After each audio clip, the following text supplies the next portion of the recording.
Good afternoon and welcome everyone to this amazing Saturday when we come together to bring to your heart, to your homes as well, another Spiritist message, another moment of realization to our lives. Welcome again. Hopefully, you have had a great week, and here we are closing this week, starting a new one pretty soon with another message, another beautiful teachings that we will be sharing today with you. As usual, on our Saturdays, as we'd like to do, I'd like to read a passage of the book Happy Life, as well as pray together so that we can pass the word to our speaker of this afternoon into this evening. Today, we will be sharing message 124 from the old version of the book, Happy Life. It's page 150 and 151. Joanna de Angelis, through the hands of the medium Divaldo Franco, says the following: Spite is responsible for many human ills. It is a weed that takes root in envy. Spite inspires unfortunate attitudes, causes unjustified persecution, incessant accusation, and poisonous information.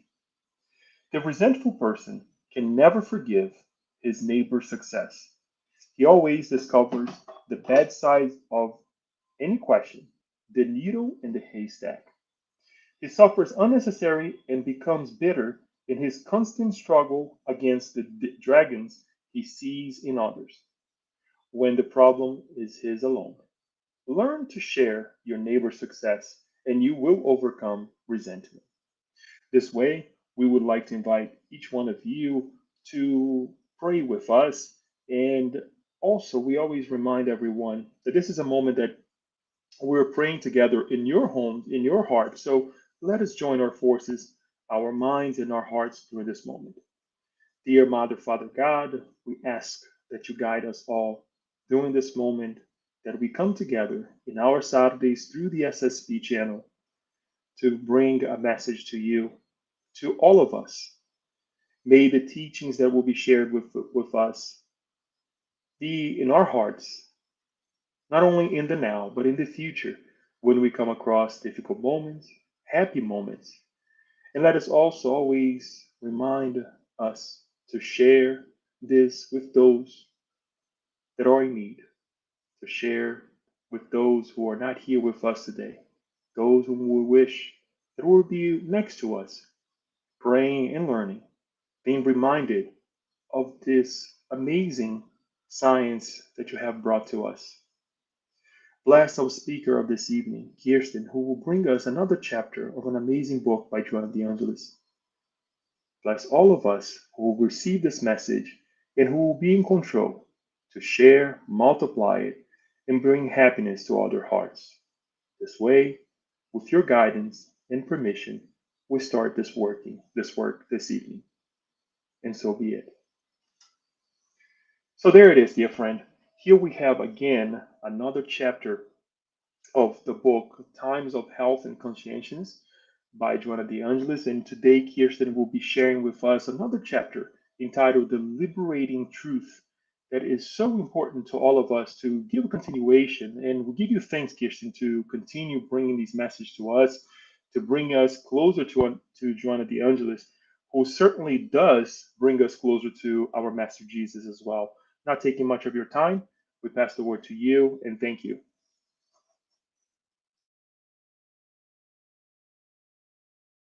You're mute. Oh, look at that. I was on mute. Good afternoon, soon to be good evening, everyone. Thanks so much for joining in. And I see people are, am I still mute? No? Okay. um, it's so good to be here with all of you wonderful people. And as people are still connecting here, and we pull up our slides, and we are going to be talking about chapter 10 of this amazing, amazing book that is so enlightening for all of us. I'm so glad to see a lot of you already in the chat and logging in to be with us this evening. The topic is of this chapter, the liberating truth. And I think most of us are pretty familiar with that famous phrase, the truth will set you free. Well, the truth is it's interesting when we look to define it, when we look to understand it, because it seems as though it's different for everyone, right? Because my truth can be different from somebody else's truth, and that's okay. Throughout this chapter, she tells us about the different truths that exist out there in the world. So let's begin to dive into that and see what she says. And also remembering, we always like to start off each chapter, as Joanna starts off each chapter, with positive affirmations. Now, this is a way for us to settle our minds, ready our hearts for the information to, be absorbed into our hearts, into our soul. So, if you wouldn't mind taking this moment now to stop what you're doing, if you're, connected through your iPhone or your laptop and you happen to be busy walking around, because we all know virtual, when we're at home doing things virtually, we tend to also be preoccupied with other things. But let's just take this moment for ourselves, for one another, to say the following affirmations and to affirm all this positivity and tap into all this divine love. So Joanna starts out her first affirmation. She says, and repeat after me for those of you who are at home or watching, divine truth penetrates and transforms me. As I allow myself to be imbued with it, I am renewed, and none of the accusations leveled at me by frivolous and bad individuals touch or disturb me. I allow myself to follow the path of liberation with enthusiasm and peace. Divine truth floods my conscience. I think and act correctly. Dear friends, our words have immense power to change, to affect change, and to really help us to be the better version of ourselves. So when we talk about this chapter, the Liberating Truth, we wanted to bring one of the definitions, at least out of the Oxford Dictionary, to try to understand truth, right? So truth is defined as true facts about something rather than the things that have been invented or guessed. So truth is also relative, right? Because there's that old analogy of the elephant, and that there's, 9 blind men who are each holding on to one piece of the elephant, and each one of them think and believe that the part that they're holding on to is the absolute truth. And that is the thing that they're holding on to, when in fact it's just a piece of the truth. And that's kind of a metaphor for life, right? Because all of our truths have some truth to it. But I think it's something that we need to also be open-minded to, that it's just a piece of it. It's just a part of it. That there's a greater truth out there yet to be obtained. Joanna starts out this chapter 10, by stating that the world is clear full of truths. It's everywhere. People are claiming to have truths. Social media, everywhere you look. But she says weak concepts, bizarre philosophies, preposterous ideas, thoughts without logical structure, all are presented as truths and eagerly received. Now, we live in an era of false news or information that's disseminated as if it were truth via these platforms that modern technology and just the era that we're living in, without logical structure. These are Joanna's words, not ours. Alongside these and others that are even stranger and more incoherent swarm people's own individual truths in warlike struggles of factions, classes, and currents that wish to dominate. So, alongside our own truths, we get mixed up with everyone else's truth or what they claim to be truth. And it gets confusing. And she says it becomes like this war, this struggle that ensues. So it's easy to become confused between what is what, what's up, what's down. What do I believe? Who do I believe? What do I follow? She goes on to say the truth, however, reigns supreme, imperturbable, and over the degrading passions, waiting to disclose itself to those who aspire to high mindedness, who embrace aesthesia, which is that ability to absorb, to learn, to feel knowledge and reason, immersing themselves in its enlightening content. So the truth will always come out, as they say. It reigns supreme. It's imperturbable.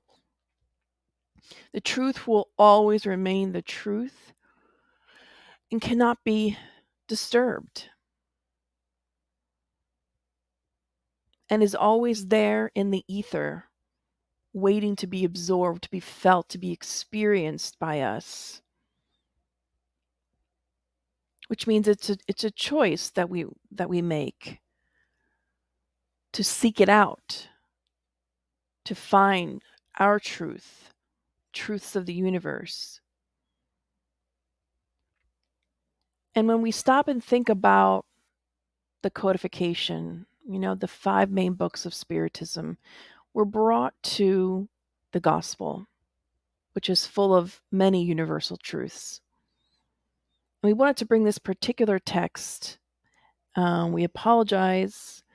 We did not put it on here on the screen, which chapter it is, but we can put it in the chat for later for your reference. But in this particular excerpt, Kardec shares, the absolute truth is shared only among spirits of the highest order, and earthly humankind could not pretend to belong to that order, because it has not been given to it to know everything.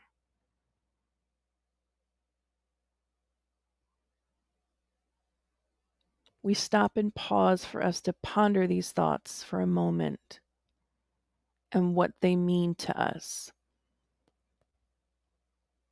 To take it in, to accept, to be humble, to understand the level that we're at,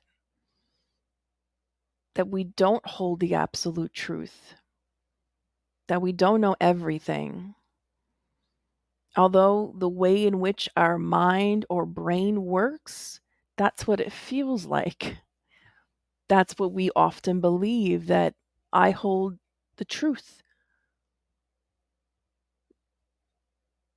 But we don't. Not the absolute and whole truth.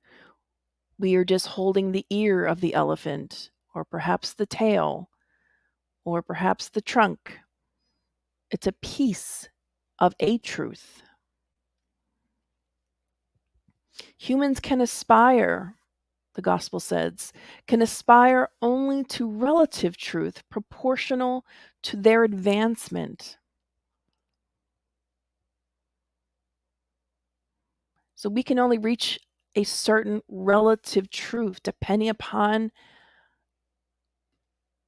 where we're at on our evolution and our advancement.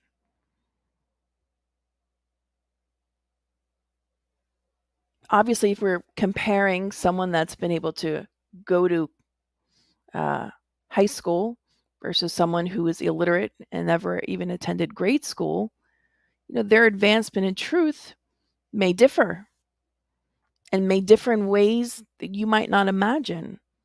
You might imagine that the one who was able to go to school, get an education, was able to obtain real truths. Not necessarily.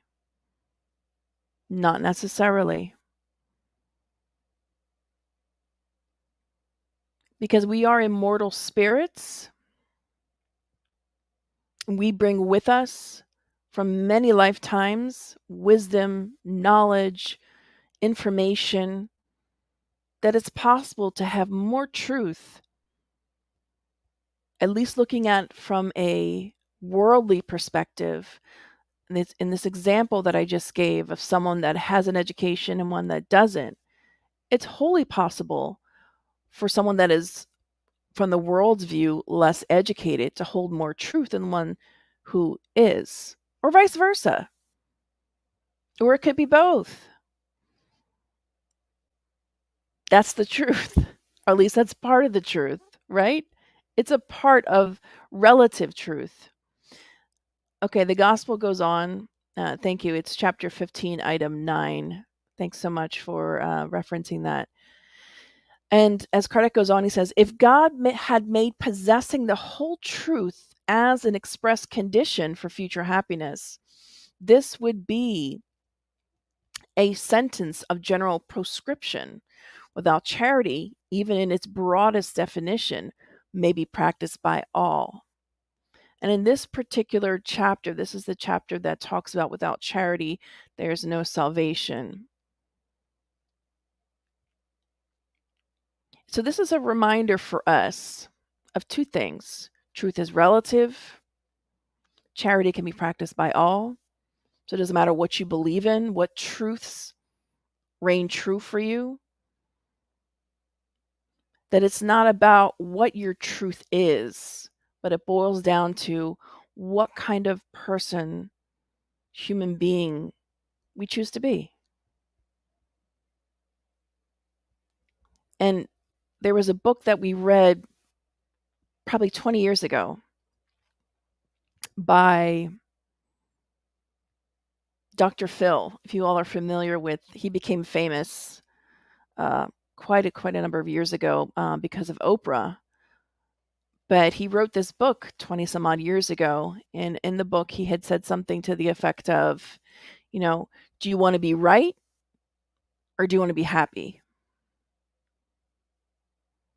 So that question has always stayed with us because it's about not wanting to be prideful and saying, well, I'm right and that's it, and live miserably. Or do you want to be humble, understand that there are many truths, and be happy? And we don't have to understand the whole truth to be happy. And that's a really important little tidbit for us to remember, because as through our journey in life, through our search for things to understand life, to understand truths, for us not to get so caught up in trying to get that end result, but to learn that the journey is what happens in between when we're going from A to Z. That's when we make our happy moments. That's when we make our life as we know it. And there's a lot more that within the Spiritist teachings that could bring to us about truths. We learn in the gospel about universal truths that exist out there in all different religions, belief systems, creeds. Because God didn't just give it to Spiritism. God allowed spirits from across the globe, from every inch of the world, for spirits to communicate so all would have access to this knowledge, this information. So that's why we can see in many different cultures, belief systems throughout the ages, the communications from spirits, truths that were given, passed down.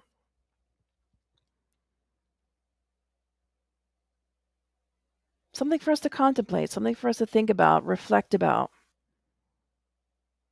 So as we carry on and what we entitled The Soothing Truth, because Joanna brings us this idea of how soothing truth can be. She says, anything that afflicts, impassions, and fetters. Fetters is just a fancy word for something that restrains you. Anything that afflicts, impassions, or fetters does not even have the semblance of truth. For such things only serve to torment individuals, driving them to paroxysms and delusions. Anything that afflicts, impassions, or fetters us, strains us, holds us captive. They only serve to torment us. They are not truths. The truth liberates. The truth soothes. The truth consoles. Those are what truths are.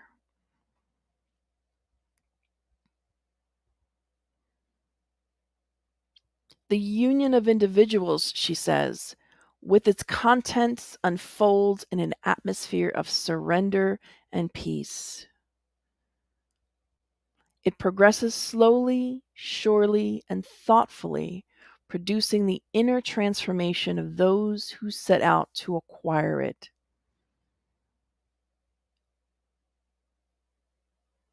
The union of individuals with its contents unfolded in an atmosphere of surrender and peace. What contents is she talking about? The truth that liberates, that soothes, that consoles. It produces this inner transformation. So we, by trying to obtain truths, we by default, we begin to transform. We begin to change the same way that Saul turned into Paul, because he was shown a truth. A light was shined on him,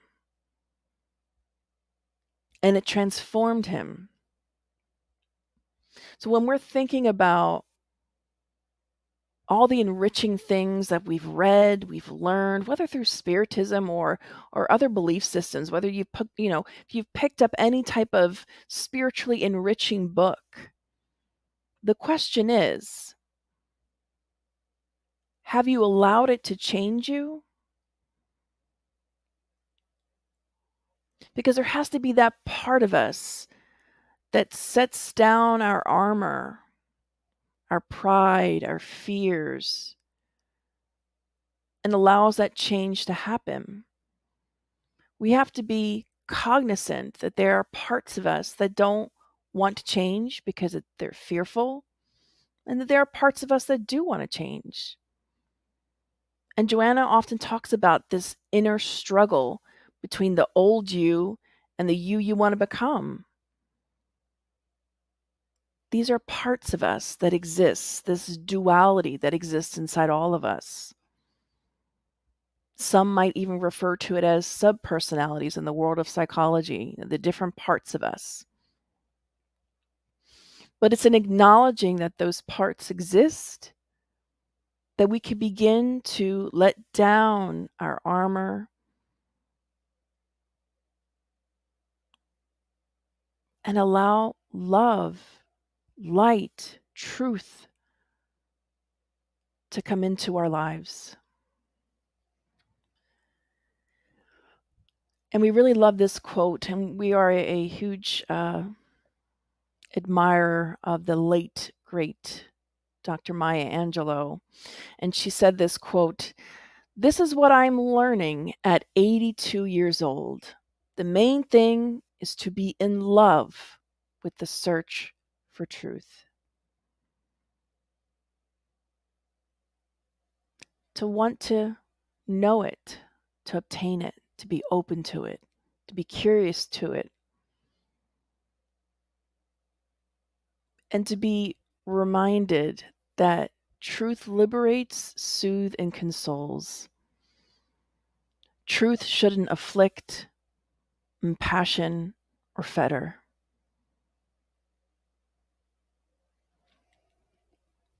But Joanna goes on to say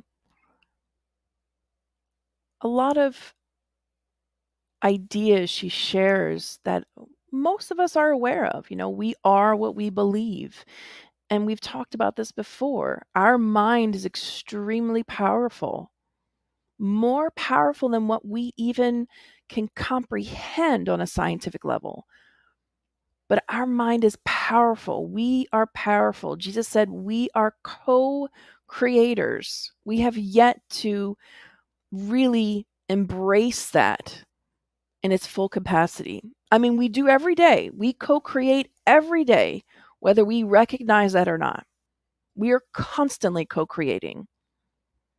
But often we are co-creating stuff that we have to uncreate later or we have to deal with later. Joanna says, whatever you resolve without analyzing it deeply will become truth to you. Whatever you resolve without analyzing it deeply will become truth to you. What does that mean? Whatever you just accept, whatever you just believe, without really thinking about it, without analyzing within yourself why I think and feel this way, is going to become your truth. That's how ignorance is born. That's how wars are started. If we don't dive into the different parts of us, they just become truth. They just become our perspective, they become reality, and they feel real to us. That's the end of it. And then pride enters and ego and all the parts that want to protect us. Our shields, they go up. And so thus people live many lifetimes that way, stubborn and stuck in their ways of thinking. Believing it to be true, you will see it as real. You need to submit your beliefs to the test of reason to see which ones can endure the scalpel of logic and common sense.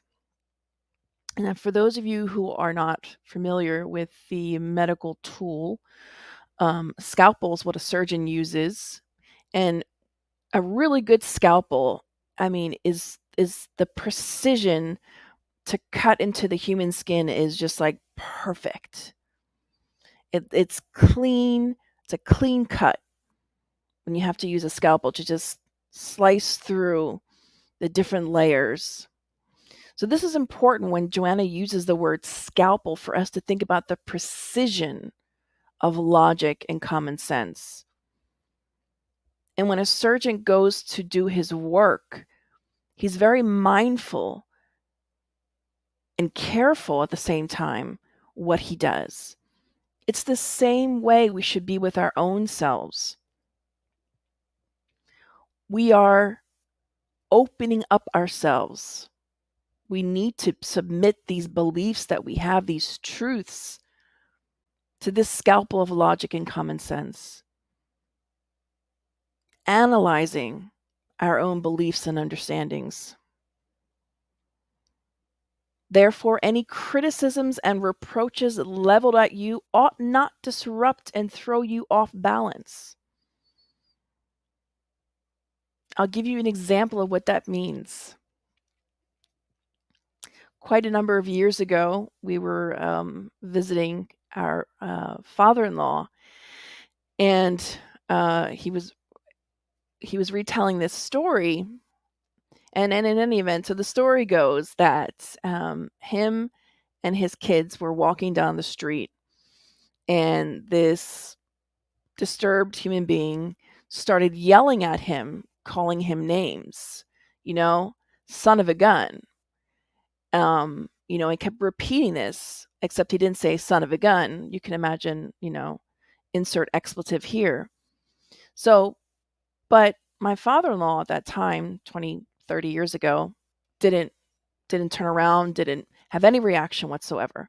Kept walking with the kids, his kids, but mind you, of course, his kids were all turning around, going like, "Oh my gosh, what's going on?" So then they arrived home, and of course, the kids were like, "Dad, why didn't you like say something back to that guy when he called you son of a gun?" And he simply turned to his children and said, "I'm not son of a gun. I'm son of Maria," or then whatever name of his mother was. That's who I'm the son of. So I didn't need to respond to it. I'm not that which they were calling me, so I had no response. And it was a real, true feeling. That's what he felt, that I'm not that thing that they called me, so why should I turn around and respond to it?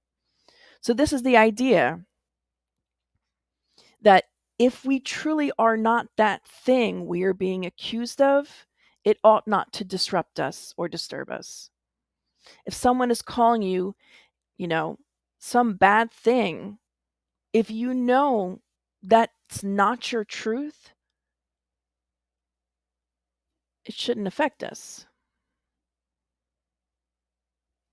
That's what Joanna is saying. So if there is a part of us that feels affected by it, that warrants us to do more self-discovery, finding out what part of us feels hurt or disturbed by that, and why do we feel that way? Is there a part of us that maybe feels like we failed in some area or we could have done better in some area? Maybe there's a part of us that just feels like we're not that great. The point is for us to do that, our own inner analyzing, to understand. And so when we've discussed this before, we've used this psychological approach before, and it's called internal family systems, and we're going to show it here on the screen in just one second. But we wanted to share this. This is a type of therapy that was created by Dr. Richard Schwartz a number of years ago that has become quite popular recently. So it's this idea that this immortal soul, I am built up of many different parts or sub-personalities, if you will. And there are no bad parts. And so this is what's interesting. And we wanted to kind of open a parenthesis here and kind of share this under the light of Spiritism. Because according to Spiritism, we are all God's children. We are all sons and daughters of God. So none of us are bad per se, right? Even those who have committed the most atrocious of crimes, one day has to come to terms with it. And not only that, God still loves that soul that did those atrocious things.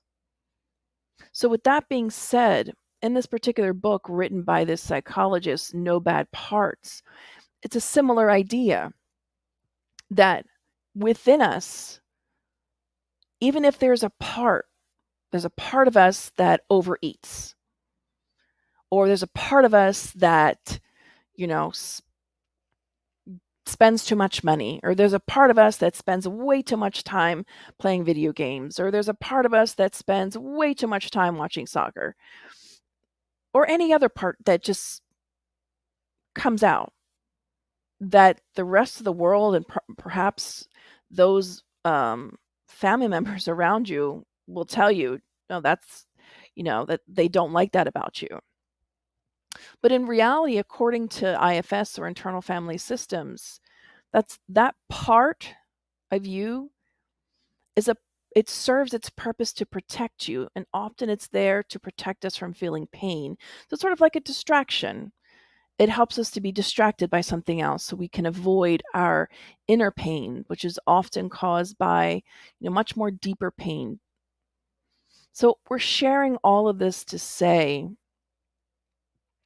that, and we bring this also because oftentimes people ask us, is there an actual step-by-step process we can do And yes, there are many different theories and ways in which to go through your inner self and do an inner journey. This is just one of them.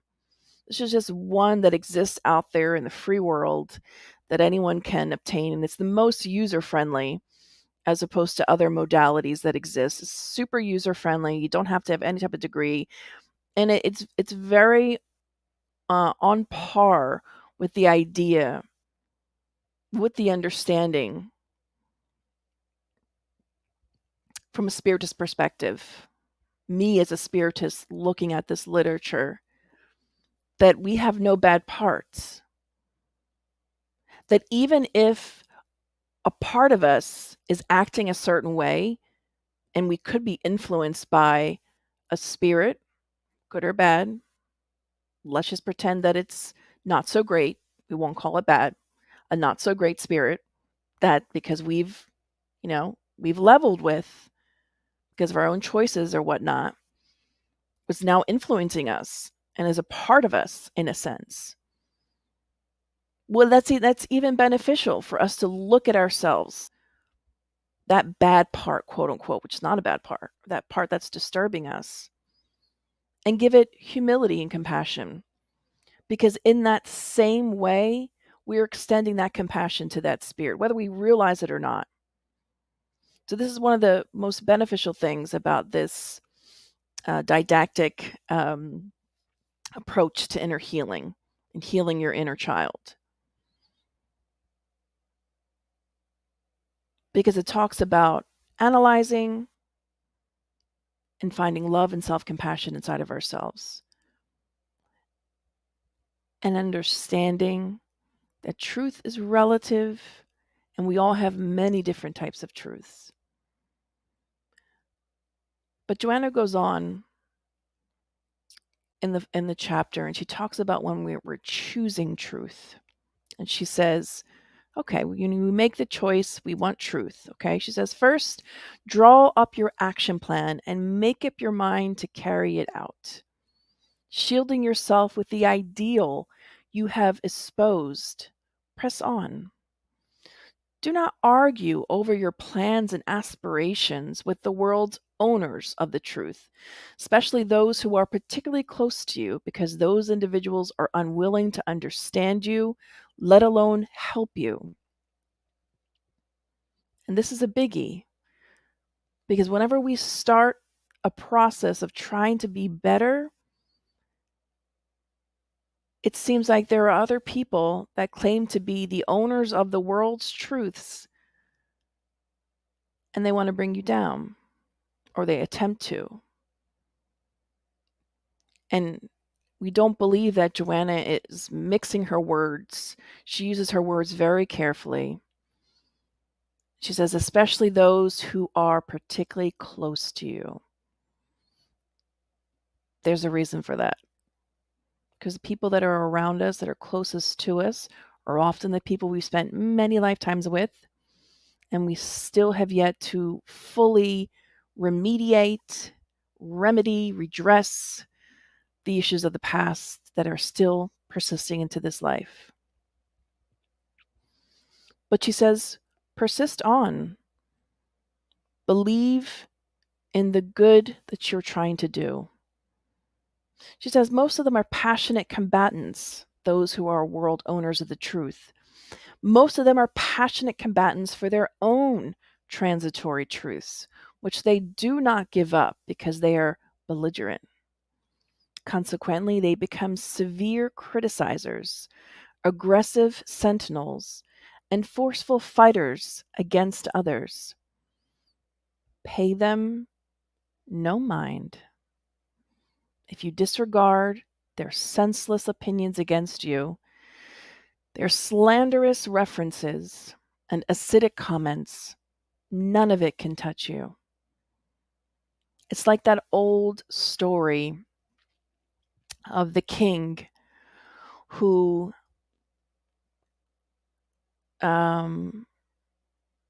was receiving gifts, and someone was coming to bring them a gift. I'm trying to remember the exact story. I think it might have been a Buddhist story. Guys, bear with me. Yeah, I believe it was the story with Buddha where it was something to the effect of, and I remember the quote, not the actual story, I guess I should say, that if someone brings you a gift and you don't accept it, whose gift is it? So the story was a man came to a king, or came to the Buddha, screamed and yelled at him and hollered at him and said all the most horrible, horrendous things someone could ever say.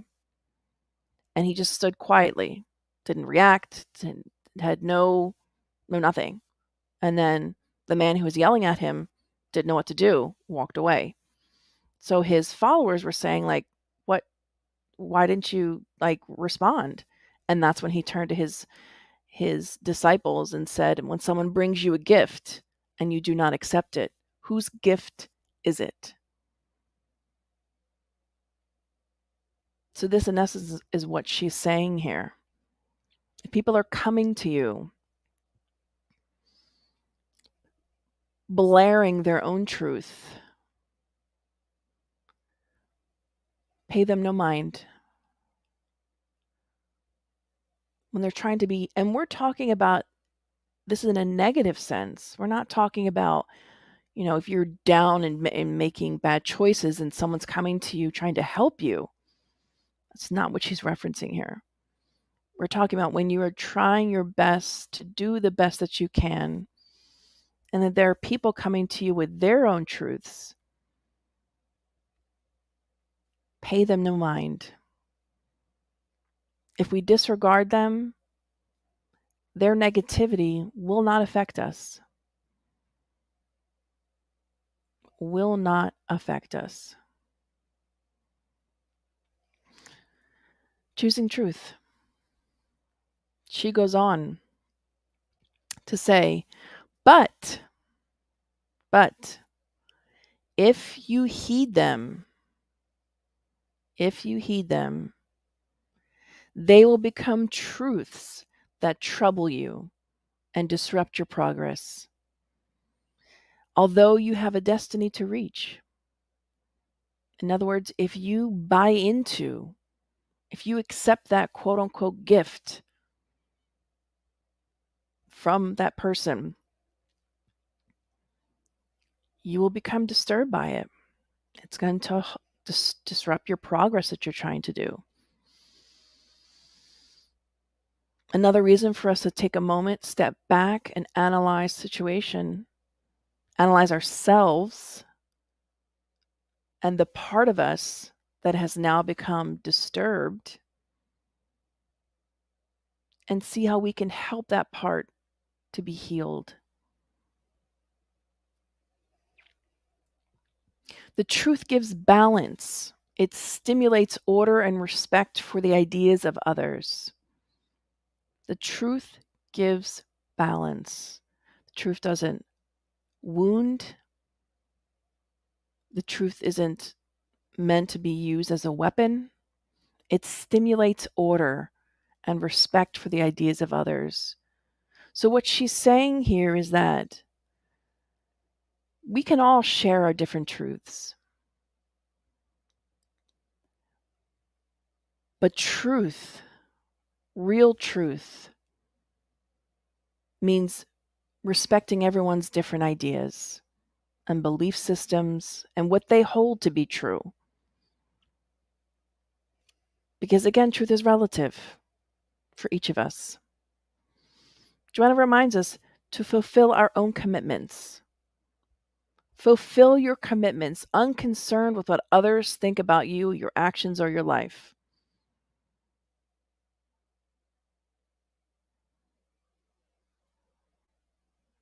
I remember being in the second grade. To this day, I remember my second grade teacher, Mrs. Reese. And she had this huge sign right outside her door before you entered. And then she had it again on one of the walls in her classroom. And it was like this acronym. It was MYOB. And then she, would write out the word, mind your own business. As you can imagine, being in second grade, a bunch of second graders tattletaling on each other. But I remember her always explaining what that meant. It wasn't mind your own business if you see someone else is getting hurt. No. Mind your own business, meaning mind yourself, mind your manners, be self aware. Don't be worried about if your classmate is not finishing their work and they're talking to somebody else. You do your work. Do your work. Joanna says, and this is what Joanna is saying in a very poetic and lovely way that my second grade teacher said in a much more, harsh level that a second grader could really get it. And, we'd always say, MYOB, Mrs. Reese. Fulfill your commitments, unconcerned with what others think about you, your actions, your life. Do good, even if others don't understand it, don't accept it. You are free to act, but remember you are a slave to what you do, reaping as you have sown. The rest is unimportant. We're going to go back because we wanted to comment on this. You are free to act, but remember you are a slave to what you do, reaping as you have sown. So we have free will. But if I plant eggplant, I'm going to get eggplant back. But Lord knows I don't like eggplant. So then don't plant eggplant seeds. So if you want a different harvest, we have to plant something different. If the harvest we've planted we don't like, or we find out we don't like, or it's not working, or the harvest wasn't good, whatever it was, we have to start again. Which generally most farmers, although I'm not a farmer, understand you got to uproot all the old and come in with the new. But Joanna goes on to say, the rest is unimportant unless you decide to make it important. The rest is unimportant. This is pretty monumental. It seems like a very short, sweet, to the point sentence, but this is a monumental, life-shattering, earth-shattering statement from Joanna. The rest is unimportant unless you decide to make it important. Remember when she said earlier in this text, but if you heed them, they will become truths? Things only become important when we give them importance. So if what other people say, or if other truths exist out there in the world, they only become important when we give them the time and the energy. The truth always satisfies, so let its power pervade you and carry on tranquilly, supported by it. So it's our choice, but we reap what we sow, and we can become slaves to what we do. And an interesting quote from Nietzsche, from Friedrich Nietzsche, great thinker, or some might say he's a great thinker, some might say otherwise. But needless to say, he was a great philosopher and many other things. So there's a famous quote by him. He says that sometimes people don't want to hear the truth because they don't want their illusions destroyed. In modern terms, we would say we don't want to burst that person's bubble. Or, I hate to burst your bubble. Because that's what sometimes we live in, is a bubble. That's why it's hard for some people to hear truths.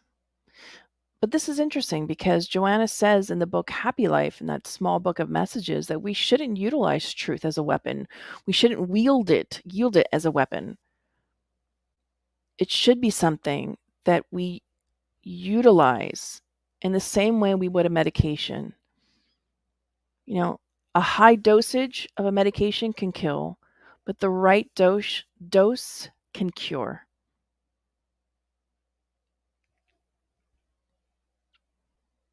It's just the reality of the situation that we find ourselves in.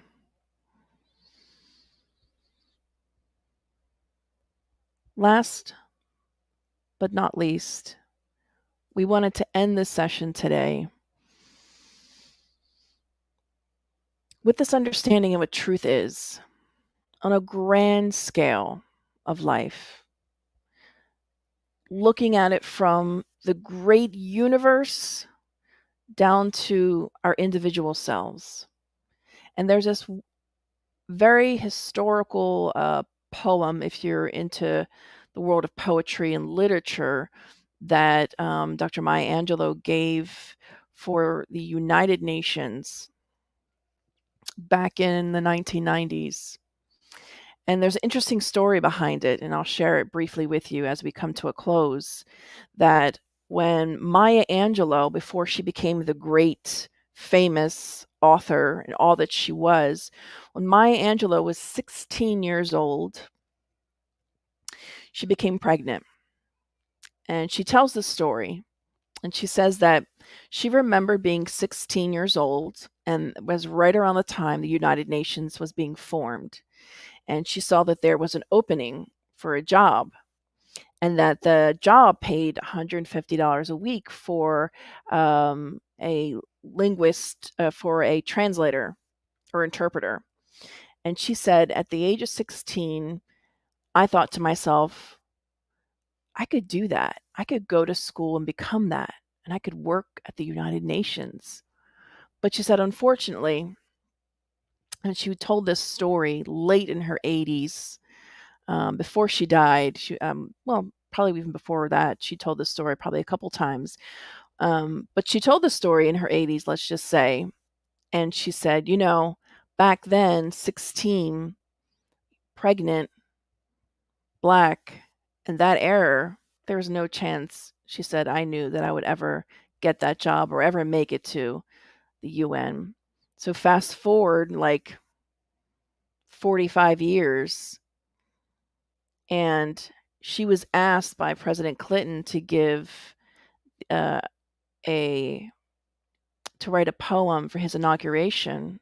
And after that, the United Nations contacted her to write a specific poem for them. And I'm going to share just a part of that poem. So this poem holds a lot of meaning, both for Maya Angelou and for her life and for her dream of one day becoming something great. So we want to share this poem because this poem is entitled A Brave and Startling Truth. If you have a free moment later today, you can go and Google it. It's a somewhat lengthy poem, but it is excellent. And worth the read. And even more, if you have a little bit more time, go onto YouTube and watch her deliver the original speech at the United Nations. It is public, so you can watch it, and it's very moving.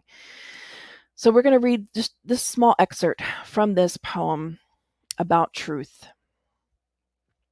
We, this people, on this small and drifting planet, whose hands can strike with such abandon that in a twinkling life is sapped from the living.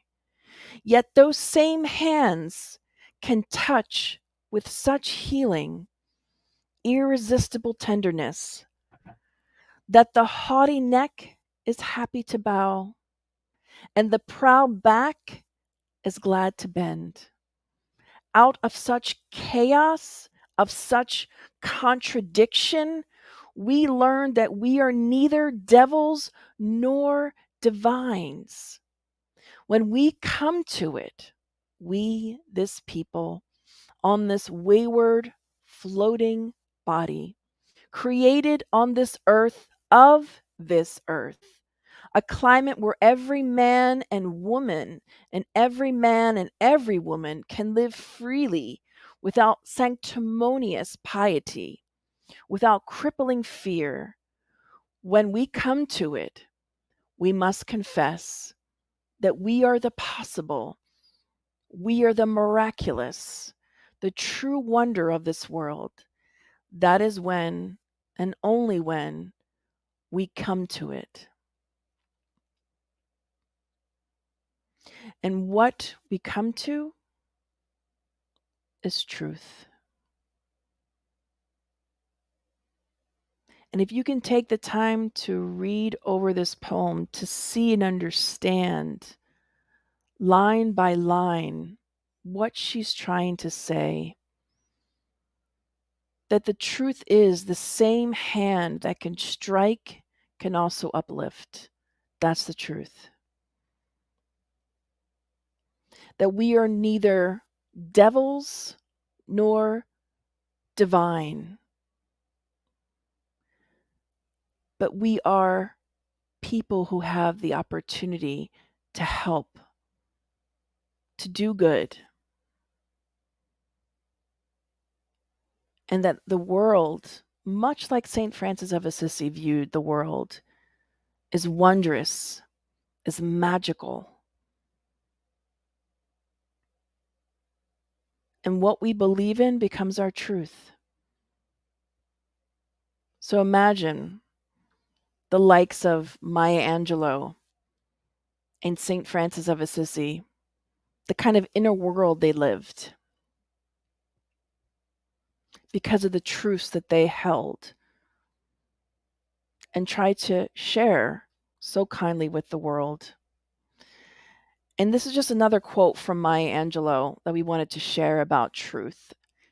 And she says, "Let's tell the truth to people. When people ask, 'How are you?'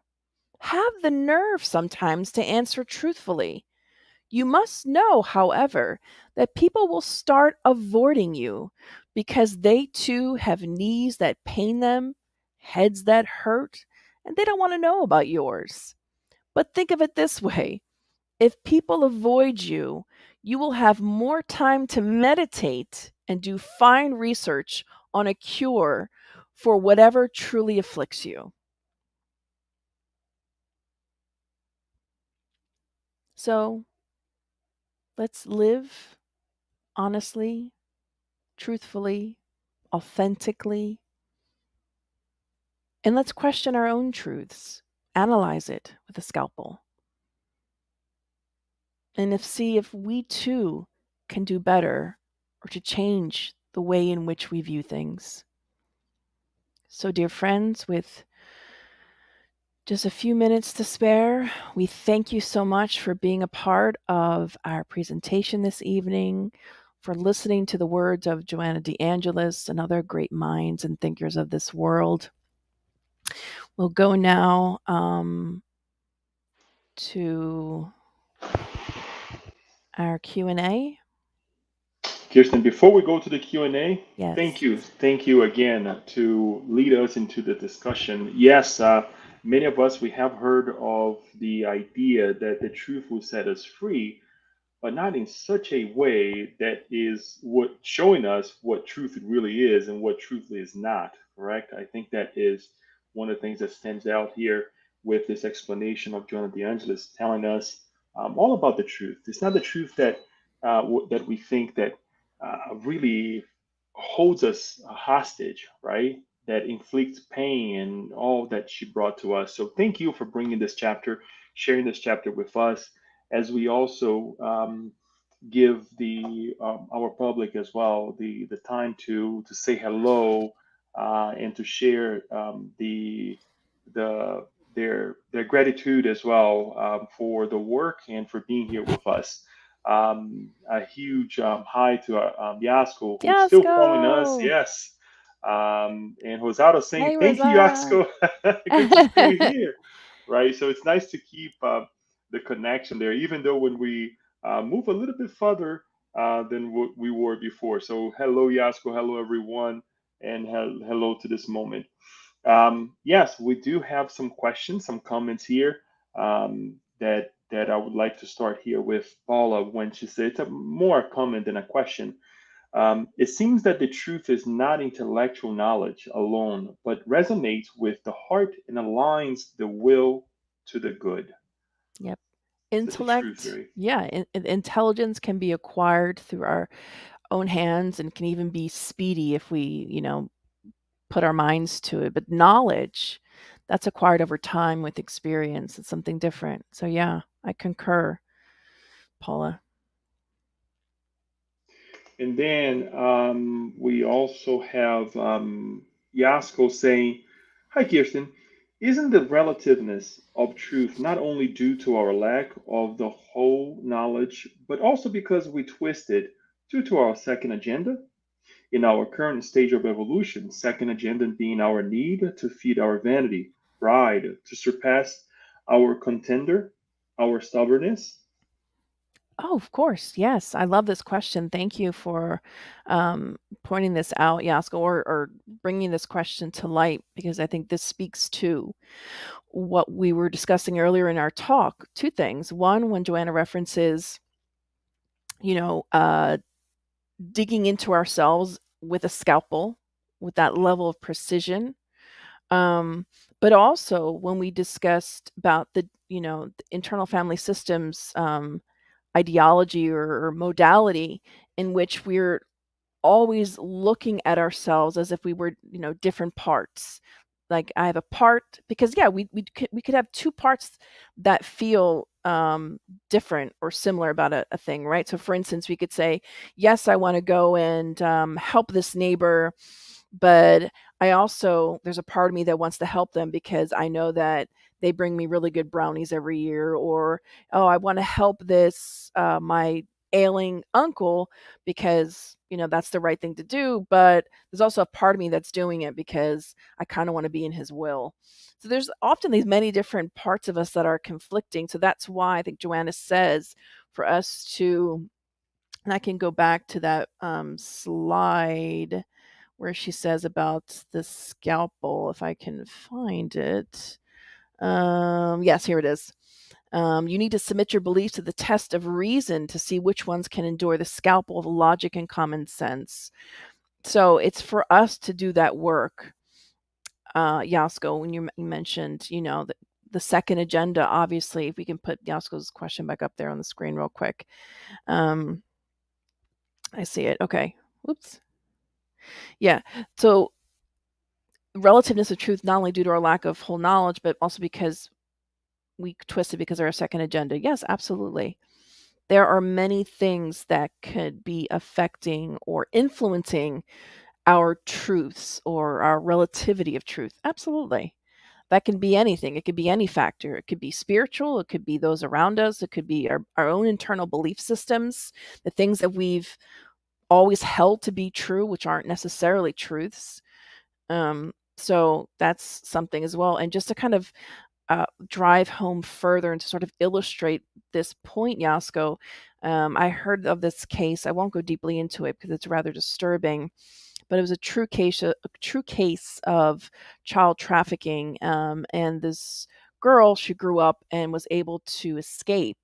But fast forward to when she was already in her 30s, and when she was undergoing therapy, this case was written about when she was undergoing therapy because she knew that obviously she'd been through something really traumatic.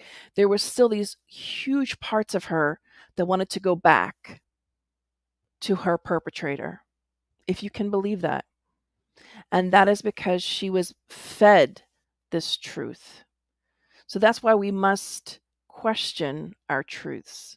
And of course, this is an extreme situation, when we're not always faced with extreme situations, but it still means we should still be questioning and diving deeper and analyzing ourselves. So thank you, Yasko, for that.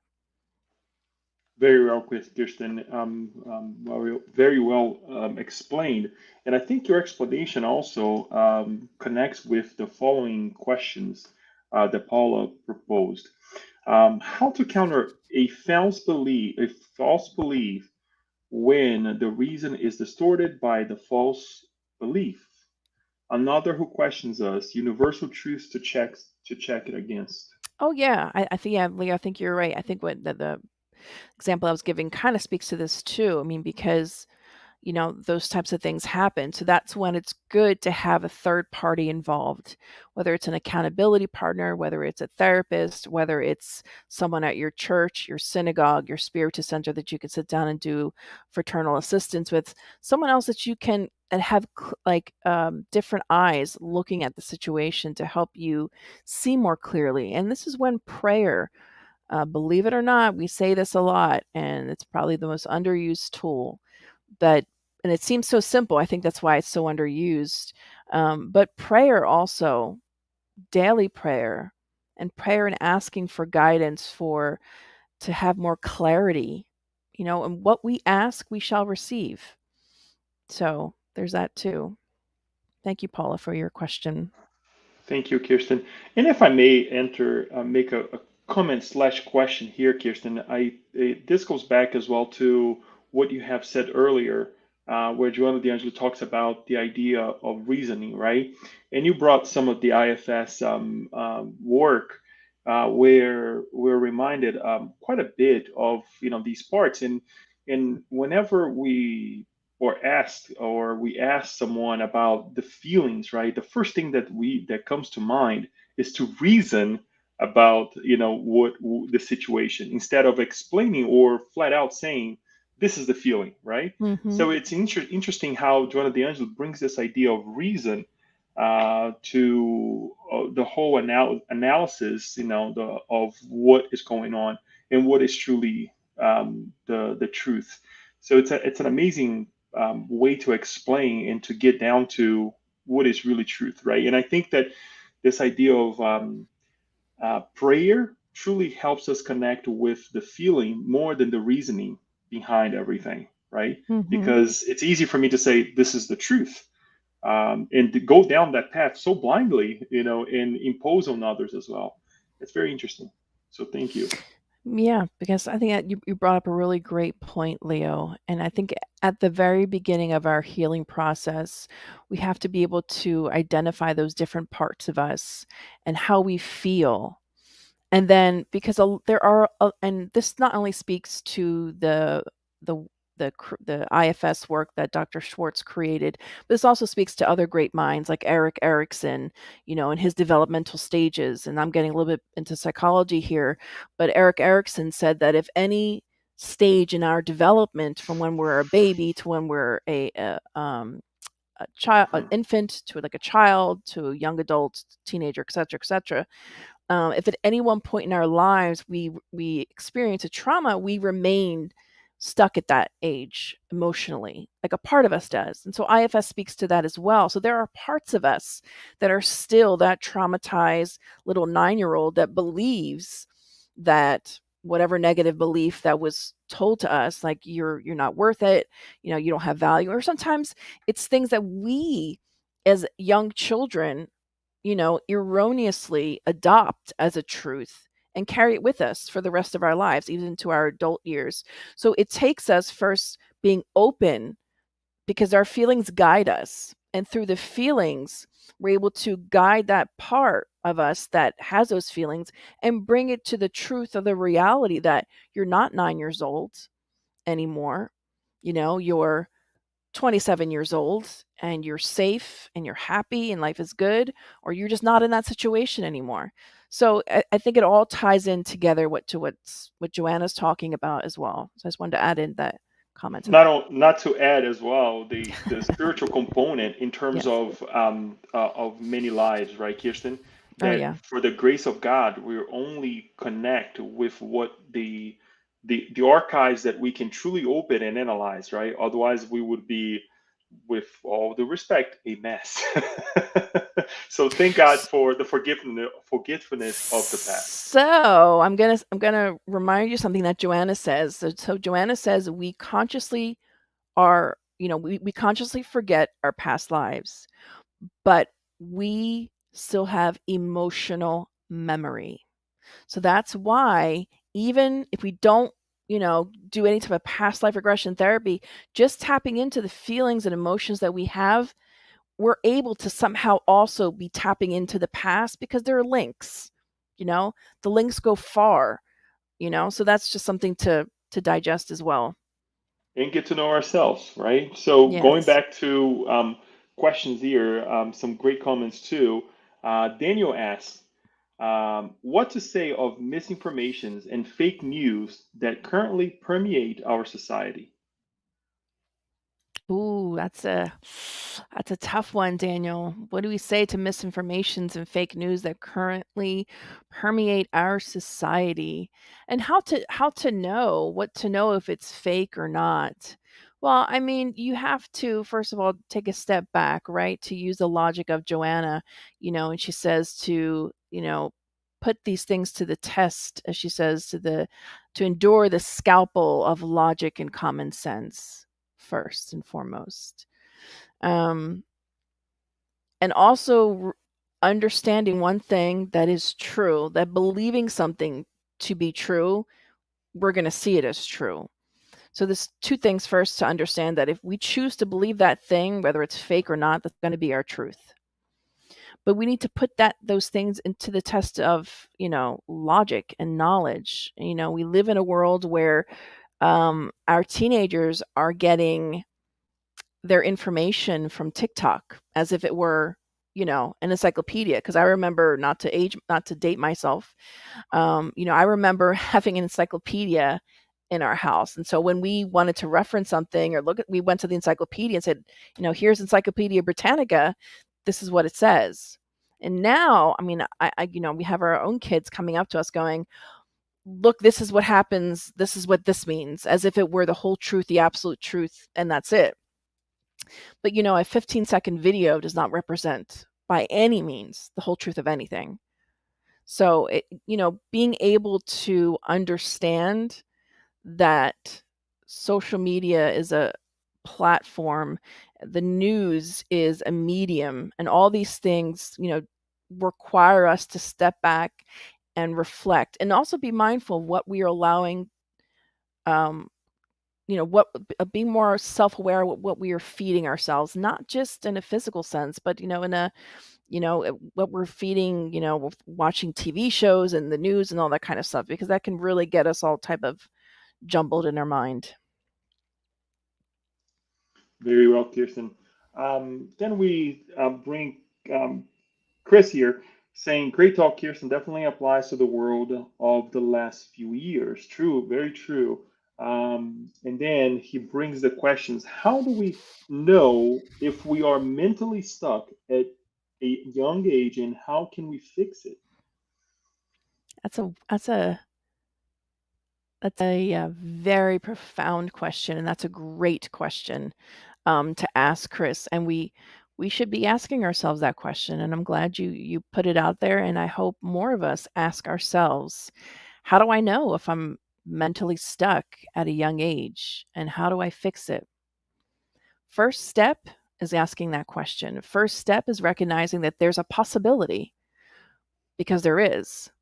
And Joanna talks about it in different books. She talks about, our upbringing in the book "Family Constellations" by Joanna de Angelis.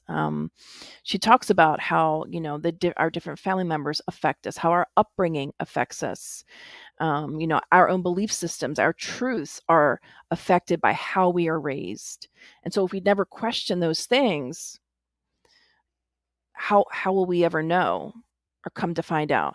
So, to answer your question directly, um, so there are many different ways. So in the world of psychology and in therapy, there's many different modalities in which you can heal your inner child. I mean, there's a plethora of books that you can find on Amazon.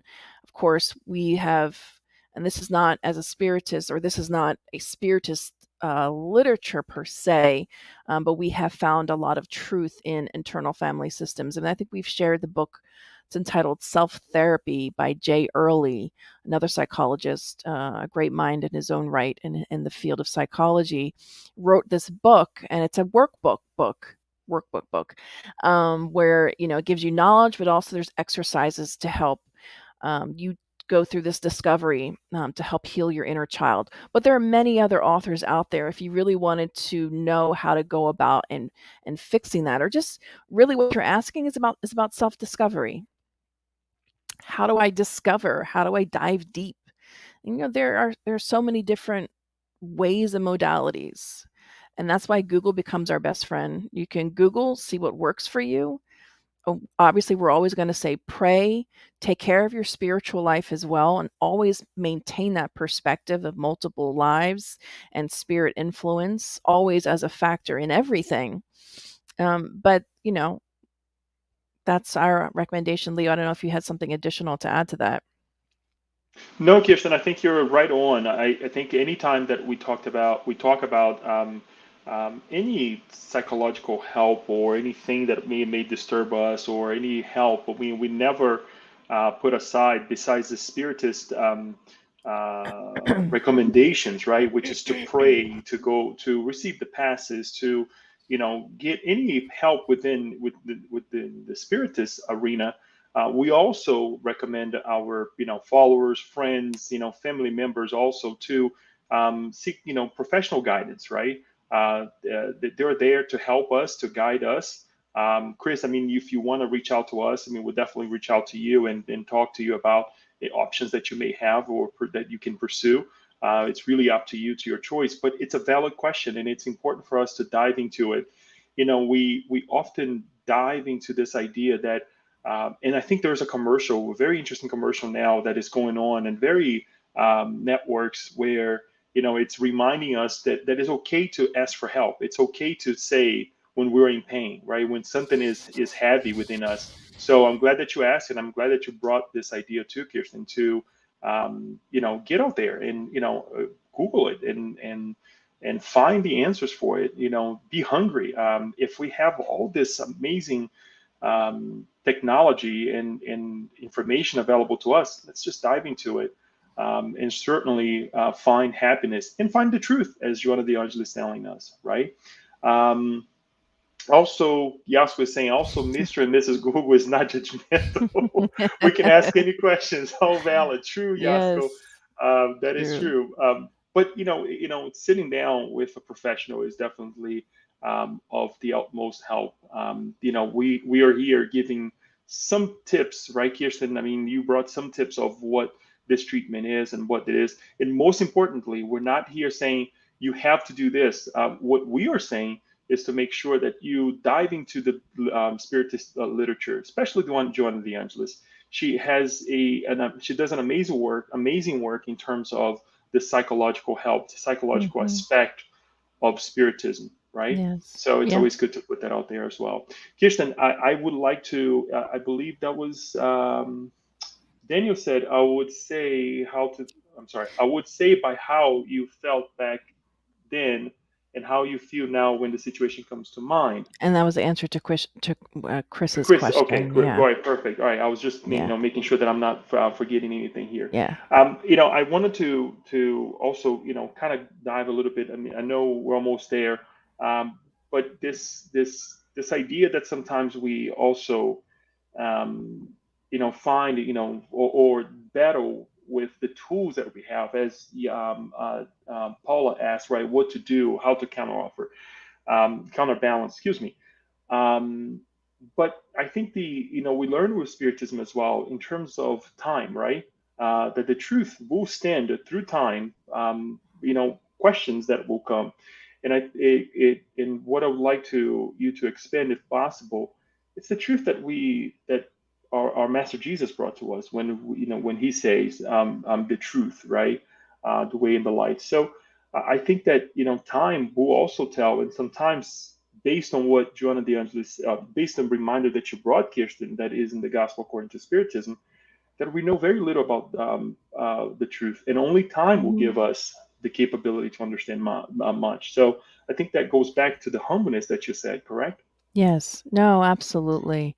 I mean, and it is that humility. And when Jesus said, I am the truth, the way, and the life, you know, why did he say that? And what does that mean? Like, but it's not just Jesus himself, but it's all the beliefs, everything that he stood for. When we can open ourselves up to that, we can find peace. And when they say, oh, the truth will set you free, and you might think, well, what if I don't know the right truth? Well, it's not about the truth per se, but it's about being truthful, open, and honest with yourself. Being able to come to know yourself, right? Know thyself. That is knowing your truth. Once you come to that, we become unshackled to all that was holding us back before. Our false ideas, our fears, the false beliefs that we used to hold. So once we begin to do these work on the different parts of ourselves, we're freeing these parts of ourselves. We are freeing ourselves. So that's why the truth sets us free. Something for us just to think about, and even just meditating about Christ, even just thinking about Jesus and allowing our vibrations to go higher, and we're tuning into that. That is also very healing and really an important step also in this whole process of inner journey, is to be able to receive some of that healing vibrations as well, and to be reminded that we are children of God.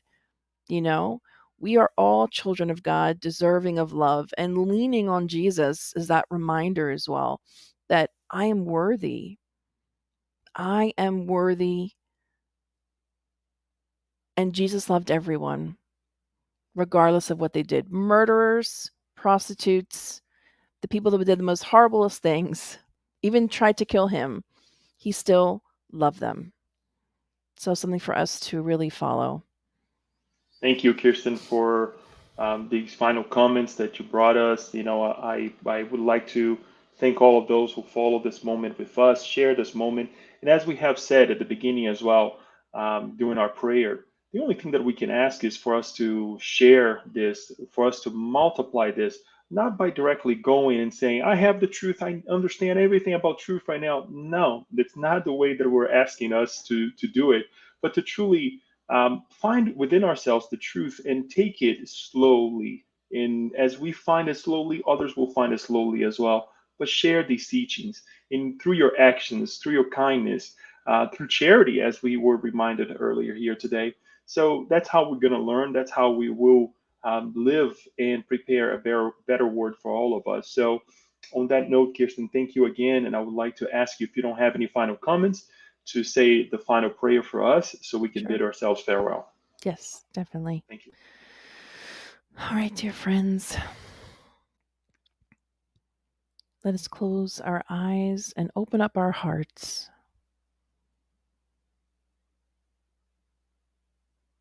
Dear Father, Mother God, our beloved model and guide, Jesus, governor of this planet, and our own spirit mentors, we turn our hearts and minds to you in humbleness and in gratitude for this moment to be together with our spiritual family, thanks to this advanced technology, but also being able to console all those hearts, minds that are suffering, that are seeking assistance in various different ways.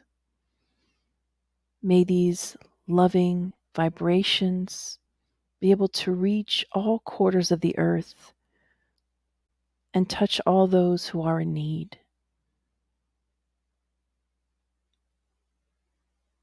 We thank you, dear mentors and guides, and like-minded friends, for allowing us to be here, diving into these messages and exploring them so our hearts and our souls can absorb them and find healing. We pray for all of those who are in our book of prayers at the headquarters at the Spiritist Society of Baltimore. But we also like to take this opportunity to ask for all of those who have written into us asking for assistance, for all those names that are on our hearts and in our minds, those who we know who are suffering, those who are suffering and forgotten about in the nursing homes